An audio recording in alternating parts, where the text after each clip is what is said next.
مولا کہتے ہیں کہ تم نے یہ چڑیاں دیکھی ہیں، چھوٹی چھوٹی چڑیاں، آپ نے دیکھا صبح صبح چہچہاتی ہیں فجر کے وقت اور طلوع آفتاب پہ خاموش ہو جاتی ہیں. میں نے بہت زیادہ اس پہ غور کیا اور کئی مرتبہ اگر میں جاتا ہوں نا تو لوگوں کے کیلنڈرز ہوتے ہیں، نماز کے ٹائم ٹیبل ہوتے ہیں، اگر اختلافی ہوں تو میں اس کو نہیں فالو کرتا، چڑیوں کو فالو کر لیتا ہوں. ممکن ہی نہیں ہے صبح صادق سے پہلے بولنے لگے اور طلوع آفتاب کے بعد بولتی رہے.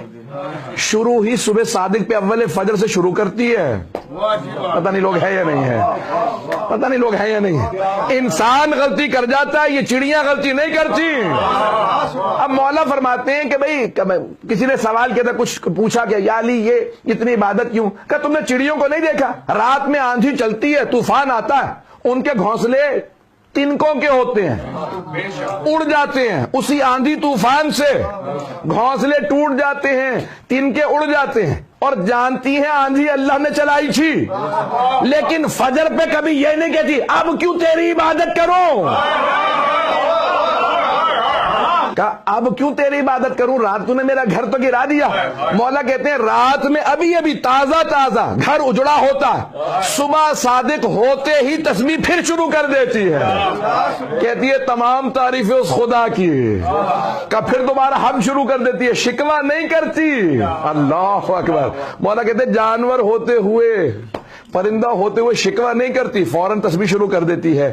کہا کہ مولا مختلف جانوروں کی آپ نے نشانیاں بتائیں. کہا بھئی مجھے کتے کی ایک صفت بڑی پسند ہے. اور سے سنیے گا، مولا علی کا جملہ نہ ہو تو میں کبھی نہ پیش کرتا. مولا نے کہا مجھے کتے کی ایک صفت بہت پسند ہے. مولا کیا؟ کہ اس کا مالک مار مار کے اس کا برا حال کر دیتا، کونے میں بٹھا دے گا مار پیٹ کے، اتنی مار کھا کے انتظار میں رہتا ہے یہ مجھے بلائے گا کب. پتہ نہیں لوگ ہیں یا نہیں، کیونکہ آپ لوگوں نے اصل میں کبھی کتا پالا نہیں ہوگا، پتہ نہیں ہوگا، پتہ نہیں لوگ ہیں یا نہیں.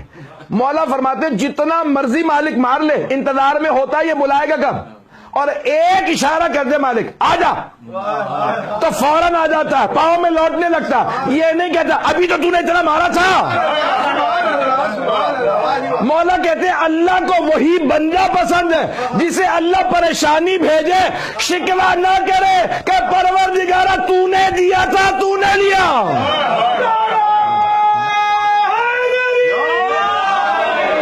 ایران کے ایک بہت بڑے آیت اللہ کہنے لگے کہ میں کہیں جا رہا تھا دوسرے شہر، گاڑی میں اپنی ڈرائیور گاڑی چلا رہا تھا. انہوں نے اپنی کتاب میں کسی جگہ پہ لکھا یا ظاہراً ان کی تقریر میں نے سنا، تو کہنے لگے کہ میں سفر میں تھا تو میں نے ڈرائیور سے کہا ابھی گاڑی روکو. وہ گاڑی روک دی اس نے، وہ فوراً نیچے کہیں آپ نے دیکھا سبزہ ہریالی ہوتی ہے، وہ اتر گئے. کہاں جا رہے ہیں آپ؟ کہا دیکھنے رہے وہ دور ایک چرواہا سمجھتے نا، شیپرڈ، بکری چرانے والا، بھیڑ بکری چرانے والا چرواہا. تو کہا کہ بھئی یہ چرواہا جو ہے وہ نماز پڑھ رہا ہے، اب یہ بھی اذان ہوئی ہے، یہ نماز پڑھ رہا ہے، اس سے ملنا چاہتا ہوں.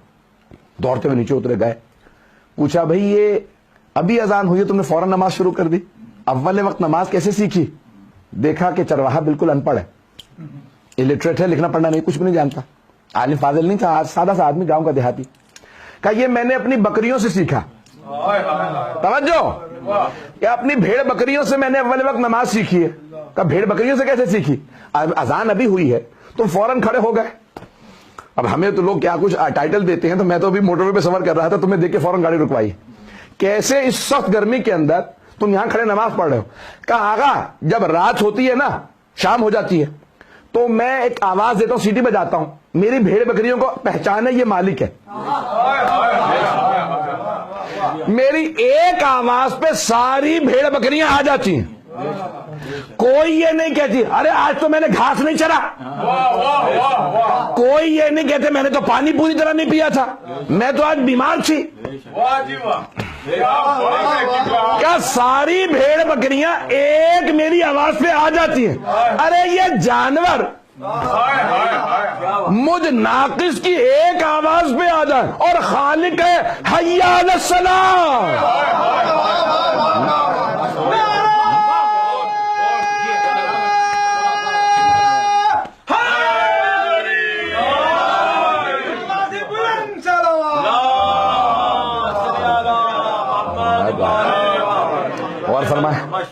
آپ نے غور فرمایا کہ بھئی یہ ایک میری آواز پہ ساری بھیڑ بکریاں آ جاتی ہیں، میری ایک آواز پہ. کبھی یہ نہیں ہوا کہ میں جا کے کہوں کسی بکری سے پوچھنا پڑا ہو کیا بات ہے تو آج کیوں نہیں آئی؟ کسی بھیڑ نے آج تک مجھے تلاش کرنے کی مہلت نہیں دی. کہا یہ اتنے برس سے میں بکریاں چرا رہا ہوں، انہوں نے کبھی نہیں. تو وہ تو پھر خالق ہے. جیسے ہی مجھے مؤذن کی آواز آتی ہے میں کہتا ہوں ارے میری بکریاں میری آواز پہ آ جاتی ہیں، یہ میرے خالق نے مجھے بلایا ہے. میں نے اول وقت اپنے ان بھیڑ بکریوں سے سیکھا ہے. پتہ نہیں لوگ ہیں یا نہیں. جتنے پہلوؤں کو دیکھیں گے آپ کو کچھ جانوروں میں ایسی صفات نظر آئیں گی کہ وہ آپ کو اس عروج پہ پہنچا دیں گے.